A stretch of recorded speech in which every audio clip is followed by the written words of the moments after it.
Okay, this is a shoot interview with David Arquette, and he's talking about like what he wants to do with professional wrestling, like why he started being a wrestler, like on the indies.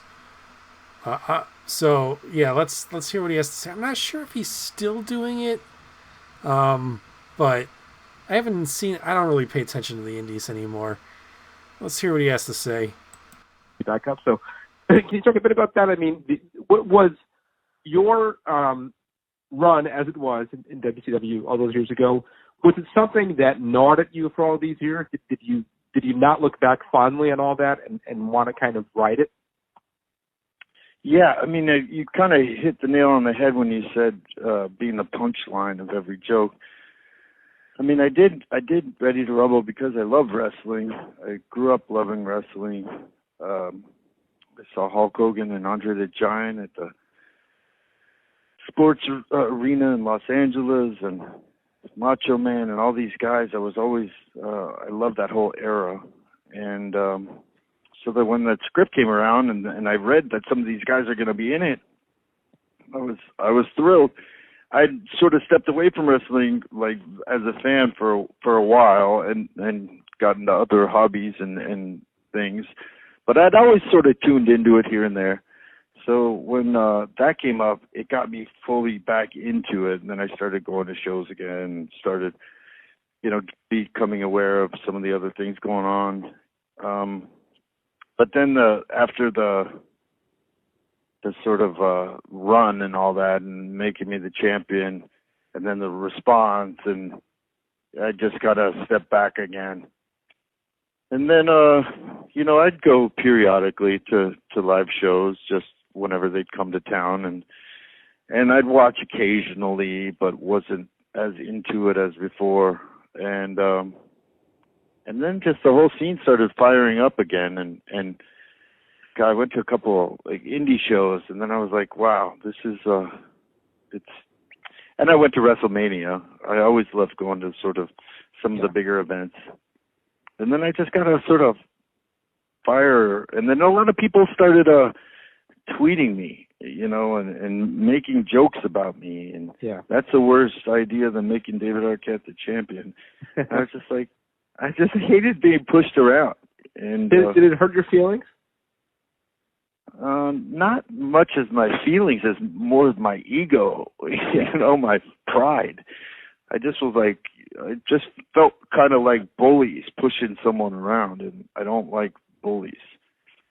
And there's a lot of bullying in wrestling in a way, and a lot of bullying on the internet and trolling and all that. So I was just like, and I never had the opportunity before to train.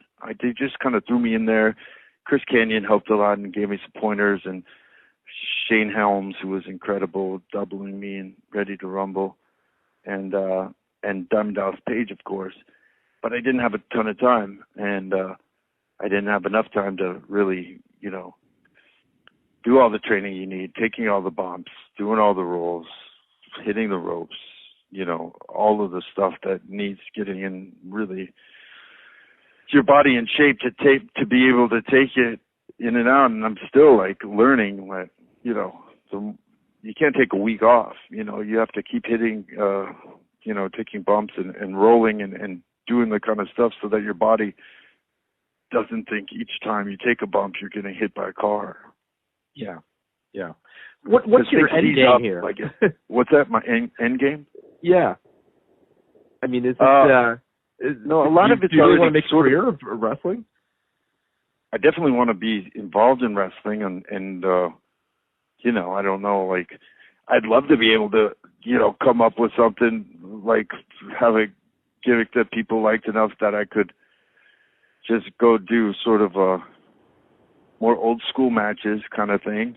It's really it's tough on the body and all that, and but or be a manager or whatever it is. I just enjoy the business. You know what I mean? I'm still a fan, so when I get to meet Mick Foley or Jerry Lawler, I'm like, oh my gosh, I'm so like, it just makes me a little kid again, and that's what I have rediscovered, especially this time. And I knew it sort of subconsciously when I did Ready to Rumble, that it would tap into that But as I got older as I got more involved, it's really like, oh, it's comfort. You know what I mean? It brings you back to a place when you're a kid and you could just enjoy something and laugh at it. And, you know, I've always had certain friends that I've enjoyed wrestling with, and we talk wrestling, and, you know, so it's just, there's something about it that is comforting and in a crazy way, considering what we're actually watching. Okay. So,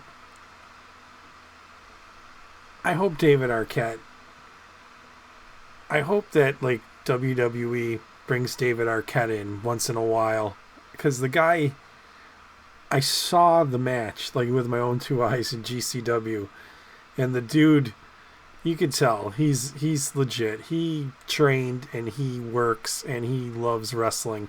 I'm not saying you bring him in as a wrestler like you do with Logan Paul, where Logan Paul's actually a believable wrestler.